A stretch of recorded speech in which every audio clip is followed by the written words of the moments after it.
정용실의 뉴스 브런치. 안녕하십니까, 정용실입니다. 주말 사이에 광주 전남 지역의 비 피해가 컸습니다. 어제까지 사흘간 발생한 이재민 숫자만 3,700여 명, 인명피해도 물론 있었습니다. 자, 끈질기게 내리는 빗줄기, 침수 지역에서 대책 없이 불어나는 물을 보면서 전문가분들은 물론이고요, 많은 분들이 우리가 목격하고 있는 게 단순한 장맛비가 아니라 기후위기의 한 단면이 아닐까, 이런 얘기들을 하고 있습니다. 지금 SNS에서도 이 비의 이름은 장마가 아니라 기후위기입니다 라는 메시지를 담은 사진, 그리고 해시태그가 퍼지고 있는데요. 물론 피해 복구와 시설 보완 빠르고 확실하게 해야 되겠지만, 이 폭우와 홍수의 원인이 기후위기라면 뚝을 세우고 물길을 관리하는 것만으로는 문제를 해결할 수가 없겠죠. 눈앞에 만져지는 것만 들여다보기보다는 하늘을 좀 올려다보고 미래를 내다보는 대책을 마련하는 게 시급해 보입니다. 자, 8월 10일 월요일 정용실의 뉴스 브런치 시작하겠습니다.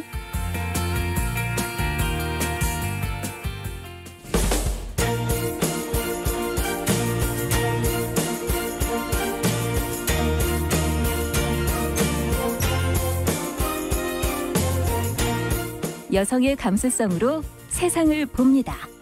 KBS 1라디오 정용실의 뉴스 브런치. 여러분의 의견을 기다립니다.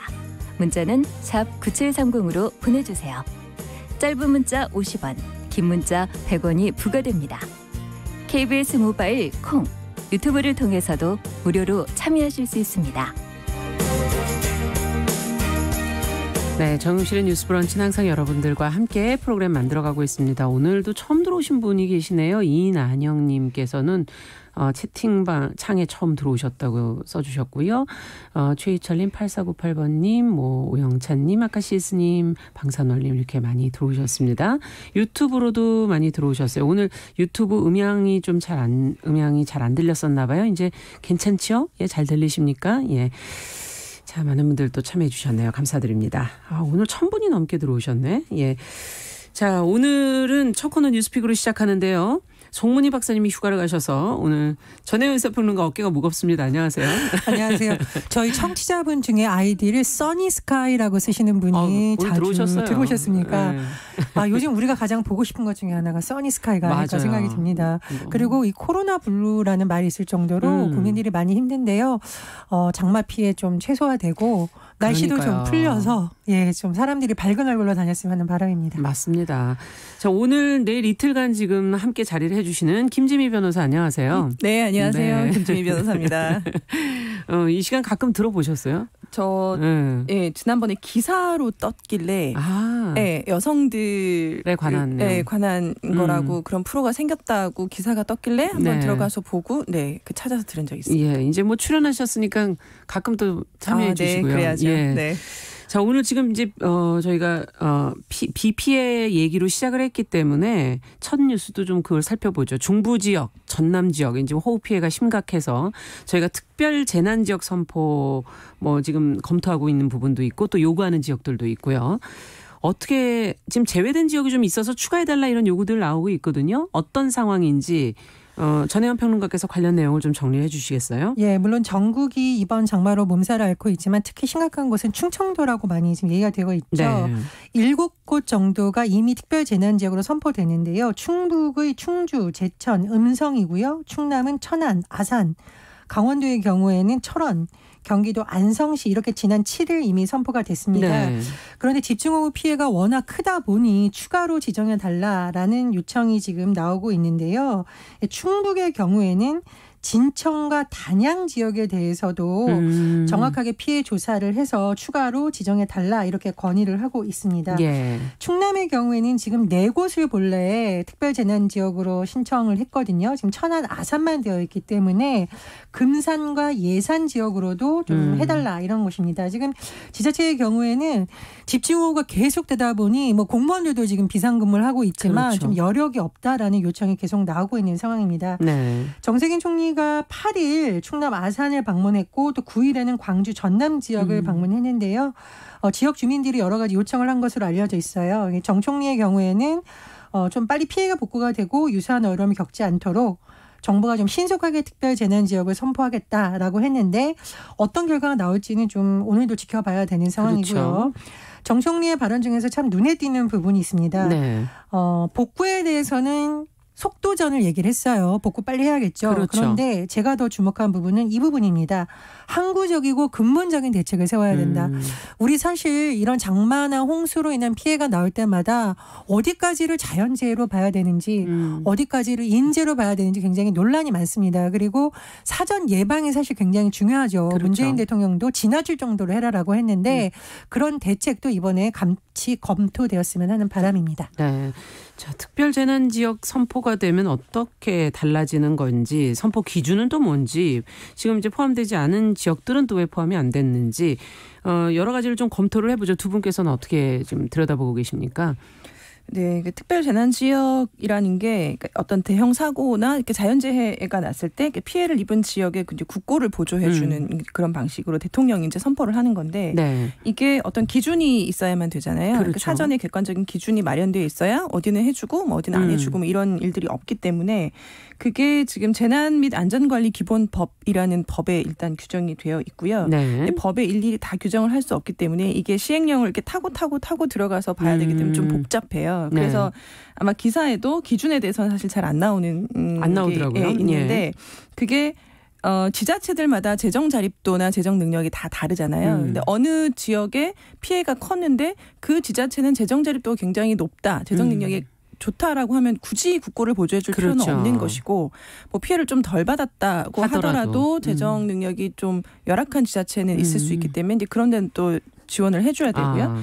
그래서 법에 그 마련된 그 기준은 재정 능력에 따라서 좀 다른데요. 그러니까 피해 금액으로 따지면 뭐 아주 그 거칠게 얘기하면 재정 능력에 따라서 피해가 18억에서 36억까지 이렇게 차등으로 되어 있어요. 재정 능력이 어느 정도면 뭐 18억, 어느 정도면 뭐 20몇 억, 이제 이런 식으로 다 기준이 되어 있고. 조금 유동적이라고 볼 수가 있네요. 그렇죠. 예. 그래서 이제 그 기준에 2.5배를 초과하는 피해가 발생해야 되는 거기 때문에 피해 금액으로 따지면 뭐 45억에서 90억 정도가 이제 지자체별이고. 네. 근데 뭐 어느 지자체, 예를 들어 서울이라고 하는 큰 지자체가 있는데 그 중에서도 뭐 관악구만 굉장히 심했다라고 하면 그 시군구를 기준으로 또 따지는 기준이 그렇군요. 따로 있어요. 그래서 이제 그런 것들은 피해 금액과 지자체의 어떤 재정 능력을 비교해서 기준이 다 정해져 있고 거기에 따라서 지정이 되는 것이죠. 네, 그러니까 복구비가 이제 국고에서 지원이 되고 그 외에도 네. 뭐 세금이라든지 이런 감면 혜택 그렇죠. 같은 것들도 있는 거죠. 지방세 감면이라든지 뭐 전기요금도 감면해주고 공공요금도 감면해주고 하기 때문에 근데 그런 것들을 해줘야만 이제 어쨌든 피해 복구가 빨리 그렇죠. 이루어질 수 있는 장점이 있기 때문에 지자체들은 우리 지자체가 특별재난지역으로 선포되기를 사실 바라는 거고요. 그렇겠네요. 네. 예. 자, 어떻게 보십니까? 이걸 다 해줄 수 있는 건지.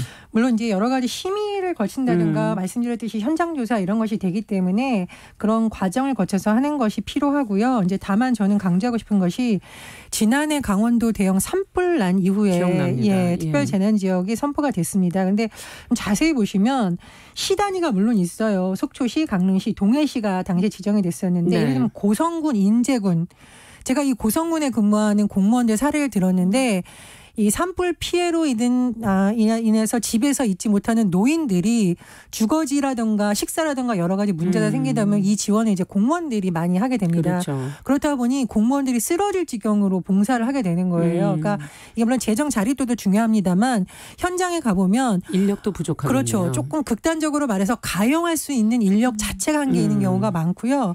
그다음에 노인들 같은 경우에는 소규모로 농사를 지으면서 겨우 생계를 유지하는 경우도 있었는데 산불로 모든 것이 타버리고 집에도 들어갈 수 없으니까 당장 생계가 막막해지는 거죠. 그래서 특별재난지역 선포라는 것은 어떻게 보면 사람의 삶을 영위할 수 있는 여러 가지 문제, 뭐 재정도 있겠지만 여러 가지 행정, 금융, 세제 지원이 복합적으로 되는 거기 때문에 매우 중요합니다. 그리고 이재민들의 심리적 안정을 위해서도 국가가 나선다는 의미가 있겠죠. 그리고 하나 더 설명을 드린다면 사실 우리나라가 자연재해에 있어서는 특별재난지역 선포가 많았었는데 이번에 자연재해가 아닌 감염병으로 특별재난지역 선포가 그렇습니다. 예. 코로나19로 인해서 대구와 경북 그랬죠. 일부 지역에 됐었는데 사실 이 감염병에 대한 대응도 점점 중요해질 것으로 보여서 이번에 대구와 경북의 일부 지역을 특별재난지역으로 선포한 것도 저는 굉장히 의미가 있다고 봅니다. 네. 한마디 더 덧붙이자면요. 우리 오프닝 멘트에서 기후위기 얘기를 했잖아요. 그럼 이것은 사실 개인의 노력만으로는 극복할 수 있는 한계가 있습니다. 당연하죠. 국제적 공조도 필요할 거고요. 또 지난번에 우리가 다뤘던 남북 간의 소통이라든가 정보 교류 그래서 굉장히 중장기적 과제가 필요할 것으로 보여서 저는 국회에서 예전에 기후변화에 관련해서 여야를 뛰어넘는 뭐 위원회를 만들자, 공부 모임을 만들자 이런 논의가 많았었거든요. 그래서 국회에서도 이런 문제에 대해서는 중장기적으로 의원들이 공부를 하면서 법안도 발의할 수 있는 논의가 되면 더 좋겠다. 그런 생각이 듭니다. 왜냐하면 앞으로 이제 특별재난지역이 이렇다 보면은 계속 더 많이 선포되어 지는 경향이 생기기 때문에 근본적인 문제도 같이 다뤄야 되지 않겠는가 그런 얘기이신 것 같고요. 더 해주실 얘기가 또 있을까요? 제가 아까 재정 능력 정도만 얘기를 했는데, 그러니까 그러면은 근데 재정 능력과 상관없이 말씀하셨던 것처럼 인력이 부족하거나 어떤 행정 능력이 부족하거나 이 지자체가 돈은 많지만 사실 인력이 부족하다 하는 데도 있잖아요. 그래서 이제 그런 사정이 있었을 때는 재정 능력과 상관없이 선포할 수 있는 재량이 사실은 있습니다. 그래서 아마 총리께서도 좀 폭넓게 특별재난지역을 선포를 하겠다라고 말씀하셨던 것도 아마 그런 의미인 것 같고 지금은 사실은 어느 정도 경중의 차이는 있지만 전국적으로 모두가 힘든 상황이어서 되도록이면 많은 지역이 선포가 되고 빨리 수해 복구가 좀 이루어졌으면 좋겠습니다. 네, 좀 재난방송 관련된 안내도 한마디 더 드리겠습니다. 오늘 오전 10시 10분 기준으로 낙동강 밀양시 지점, 삼낭진교 지점에 홍수경보를 홍수주의보로 변경 발령합니다. 인근 지역 주민분들께서는 또 안전에 유의해 주셨으면 좋겠고요. 지금 전남, 경남, 제주, 부산 지역은 또 태풍주의보가 발효가 됐습니다. 지금 주의해야 될 분들이 많은데 피해가 예상되는 지역 주민들께서는 무엇보다 방송에 좀 귀 기울여 주시면 좋겠습니다. 라디오, TV, 인터넷, 스마트폰을 통해서 홍수 상황 또 기상 변화 수시로 좀 확인을 해 주시면 좋겠습니다. 자, 이제 기후 얘기는 여기까지 하고요. 저희 이제 최근에 또 여당 지지율이 지금 하락하면서 지금 하반기 개혁 입법의 속도가 좀 조절되는 거 아니겠느냐 하는 그런 보도들이 지금 여기저기서 나오고 있고 여성 지지율도 그 안에서는 또 하락하는데 좀 관심을 가져야 되는 것 아니냐 하는 그런 얘기도 나오고 있습니다. 지금 지지율 추이가 어떻게 돼가고 있는 건지 좀 자세히 살펴볼까요? 전혜연 평론가께서 좀 정리해 주시겠어요? 우리가 지지율을 볼 때 몇 %다 이런 것도 주목을 해야 되겠지만 지지율이 상승 곡선이냐 하강 곡선이냐 그리고 어느 층에서 더 지지율이 높고 낮으냐는 굉장히 민심을 분석하는 데 중요한 지표로 꼽히죠. 최근 더불어민주당을 비롯한 여권에서 긴장하고 있는 부분은 여론조사 결과를 쭉 봤더니 민주당의 지지율이 상승 곡선을 타는 것이 아니라 하락을 하고 있는 그런 모양새가 나타나고 있다는 겁니다. 예를 들면 한국갤럽이 4일에서 6일 여론조사를 실시를 했는데요. 민주당 지지율이 37%였습니다. 제가 이 지지율 아마 곡선 추이를 아마 보시면 더 쉽게 이해가 될 수 있는데요. 37%라는 숫자도 물론 의미가 있습니다만 4월 총선에서 사실 민주당이 압승했잖아요. 그럼요. 민주당을 비롯한 이른바 범여권 지지 성향을 합하면 거의 180석에 달한다 이런 분석이 나왔습니다. 이렇게 압도적인 지지를 해줬는데 지금 추이를 보니 어떤 추세냐. 40%를 왔다 갔다 하다가 37%가 나왔다는 것은 우리가 소위 말하는 40% 선이 붕괴됐다. 무너졌다. 이렇게 볼 수 있는 것입니다. 그리고 최근 들어서 38, 41, 38, 37 이렇게 왔다 갔다 한다는 것은 40% 선을 다시 뚫고 올라갈 수 있을지를 장담하기 어려운 상황이라는 거죠. 이런 부분 때문에 여권이 좀 긴장하는 것으로 보이는데요. 한국갤럽의 여론조사는 95% 신뢰 수준의 표본 오차 플러스 마이너스 3.1%포인트고요. 제가 지금 언급해드릴 여론조사 결과는 각 언론사나 혹은 각 여론조사 기관의 홈페이지나 들어가면 나옵니까? 네, 중앙선거 여론조사 심사위원회 홈페이지에 들어가면 자세하게 보실 수가 있습니다. 그래서 일단 지지율 추이를 한번 좀 볼 수가 있는 거였는데 이게 5월 넷째 주하고 한번 한국갤럽 조사를 비교해 보면은요. 5월 넷째 주에는 47%였습니다. 그래요? 이번엔 37%. 네. 그러면 지금 총선 끝나고 아직 6개월도 안 됐는데 지지율이 거의 최고점, 최저점이 거의 10%포인트 차이가 난다는 것은 여권으로서도 상당히 긴장할 부분이고요. 그러네요. 또 하나 지지율에서 좀 주의해야 될 것은 지난 3일에서 5일 리얼미터가 TBS 의뢰로 조사를 실시했는데요. 민주당 지지율이 35.6%, 통합당은 34.8%였습니다. 네. 그런데 이거 총선이랑 한번 비교해 보면 네. 총선에 대한 대체적인 평가가 여당 압승, 야당 참패였잖아요. 예. 통합당 참패. 근데 지금 지지율 격차가 0.8%포인트. 사실 1%포인트가 안 되라는 것은 뭐 오차 범위 내에서 거의 유사한 결과라고 보이고 있거든요. 네. 그러니까 여권으로서는 굉장히 좀 걱정이 되는 반응인데요. 특히 이 리얼미터 조사에서 나타난 흐름을 보면 민주당의 경우에 지지율이 30대에서는 10.1%포인트가 빠졌고요. 30대에서? 네. 여성에서는 3.4%포인트가 하락됐습니다. 근데 일반적으로 우리가 민주당의 뭐 콘크리트 지지율 혹은 강성 지지층 또는 아주 고정적인 지지층을 말할 때 30대하고 여성을 말했는데 강력한 지지층에서 뭔가 빠진다는 것은 여권으로서 굉장히 좀 두려워야 된다, 긴장해야 된다 이런 분석이 나올 수밖에 없습니다. 네. 리얼미터 조사는 표본오차 95% 신뢰 수준에서 플러스 마이너스 2%포인트인데요. 이거 역시 홈페이지에 들어가 보면 나올 수 있습니다. 네. 근데 물론 이제 민심을 어떻게 해석하느냐에 따라서 좀 달라질 수 있겠지만은 여권 일각에서는 이렇게 여권의 지지율이 빠지는 것이 최근에 여러 가지 민주당이 추진하는 법안을 국회에서 통과시키면서 너무 야당과 협치가 안 되는 것 아니냐, 뭐 독주다 이런 비판도 나오고 있는데 그런 부분이 영향을 미쳤다는 평가도 나오고요. 또 최근에 가장 논란이 됐던 부동산 정책이 민심을 자극했다 이런 분석도 나오고 있습니다. 네. 자, 그러면 어떻게 보시는지요, 두 분은? 과연 그런 분석들이 맞다고 보시는지, 또 남아있는 개혁 입법 과제들이 아직 많아서 또 속도 조절론에 대한 여러 가지 예측들이 나오는 것이 과연 맞다고 보시는지. 지금 이렇게 여론조사 결과 이제 지지율이 하락세를 보이니까 지금 지난 6일에 김태년 그 원내대표하고 주호영 그 미래통합당 원내대표가 만난 자리에서 이제 김태년 원내대표가 사과를 했다. 그래서 앞으로 속도 조절을 좀 하는 거 아니냐 이런 기사들이 나왔어요. 근데 사실 이제 제가 뭐 검찰개혁이나 사법개혁 이제 쪽을 중점적으로 활동을 하고 있는 입장에서 말씀드리면 사실 개혁의 적기는 정권 초기가 사실은 개혁의 적기고 그때가 가장 그 지지율도 높고 사실은 개혁을 바라는 그리고 이 정권 자체가 촛불혁명으로 탄생한 정권이었기 때문에 그때 강하게 밀어붙여서 개혁 입법 작업 속도를 좀 냈으면 좋겠다라는 게 사실 굉장히 큰 바람이었어요. 그때 검찰개혁도 검찰개혁이지만 돌이켜 생각해 보면 그때 어떤 일이 있었냐면 지금은 잊혀진 사법농단 사태가 있어서 사법개혁과 함께 뭐 검찰개혁 전반적으로 다 추진할 수 있는 시기였는데 그때 이제 20대 국회 때 사실은 다 법안들이 가로막히고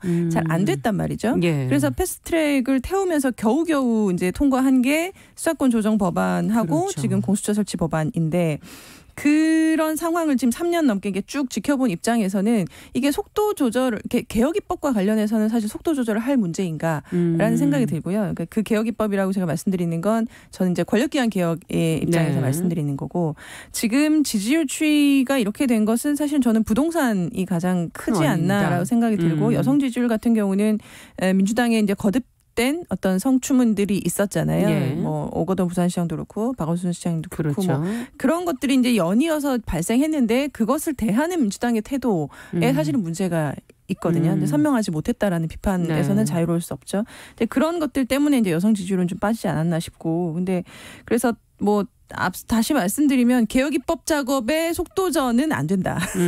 저는 그렇게 강하게 말씀드리고 싶어요. 네, 어떻게 보십니까?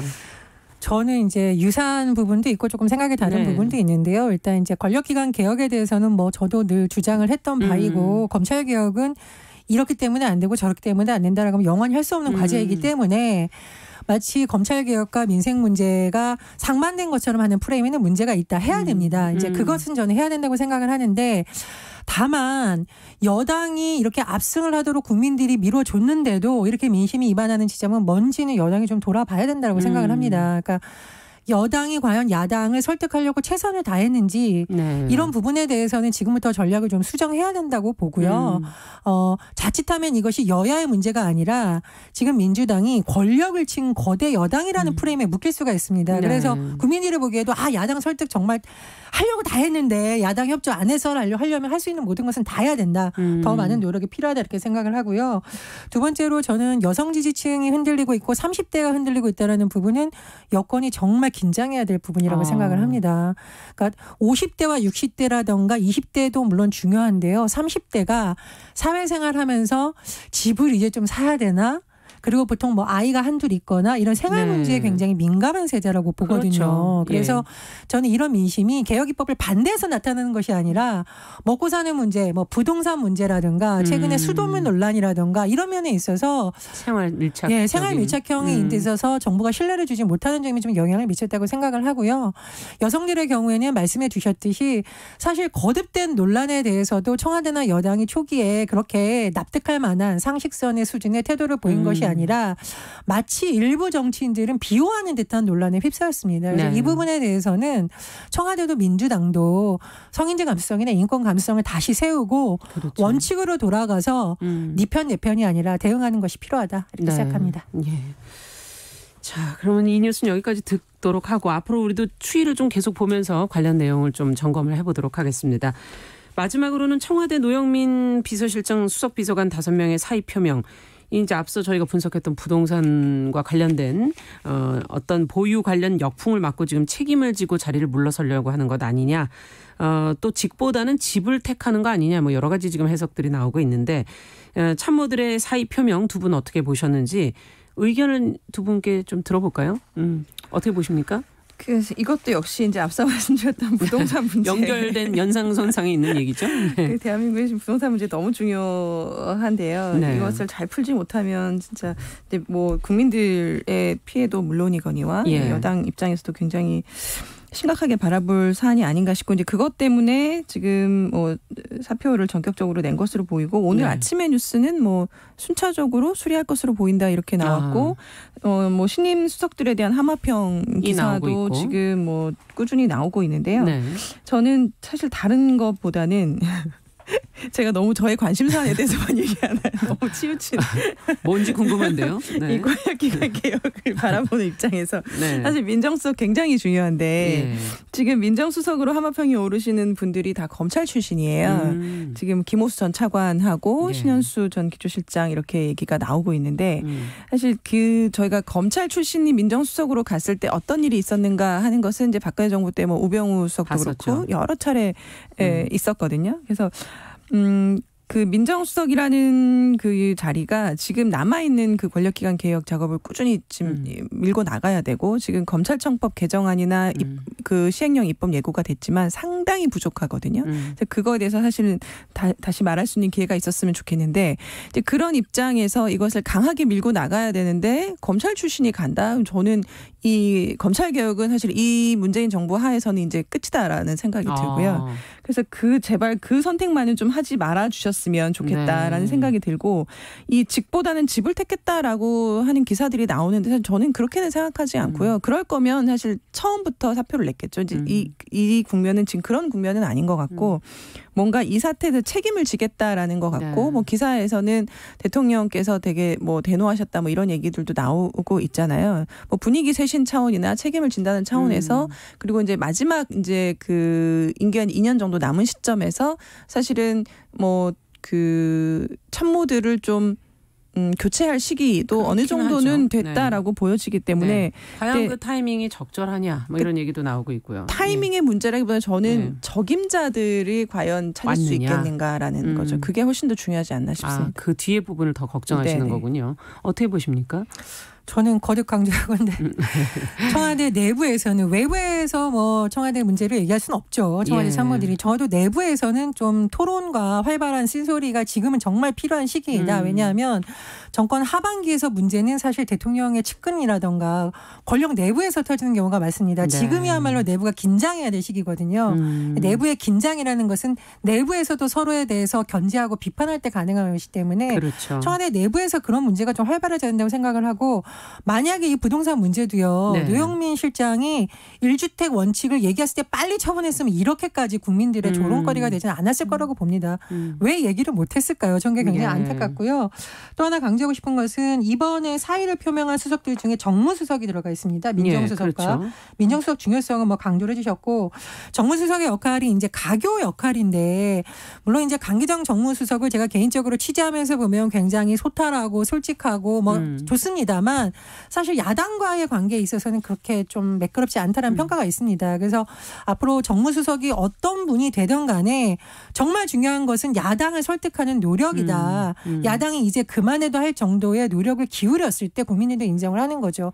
그리고 우리 국민들 중에 민주당 지지하는 국민도 있지만 통합당 지지하는 국민도 있습니다. 예. 청와대는 그 모든 것을 껴안아야 되는 국정의 최고 기관이잖아요.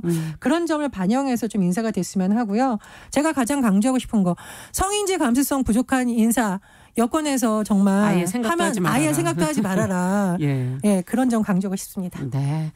자, 최영민님께서 이슈가 되는 시사를 항상 쉽게 설명해 주시고 의견도 내주셔서 도움을 많이 듣고 있다고 의견을 주셨습니다. 감사합니다. 자, 오늘 처음이었지만 별로 안 떨리셨죠? 떨렸어요. 너무 태연하게 잘하시는데. 예, 뉴스픽 오늘은 전혜연 평론가 김지미 변호사 두 분 수고하셨습니다. 감사합니다. 감사합니다. 자, 정용실의 뉴스 브런치 듣고 계신 지금 시각 10시 31분 향해 가고 있고요. 자, 이 시각 라디오 재난정보센터 연결해서 뉴스 듣고 오겠습니다.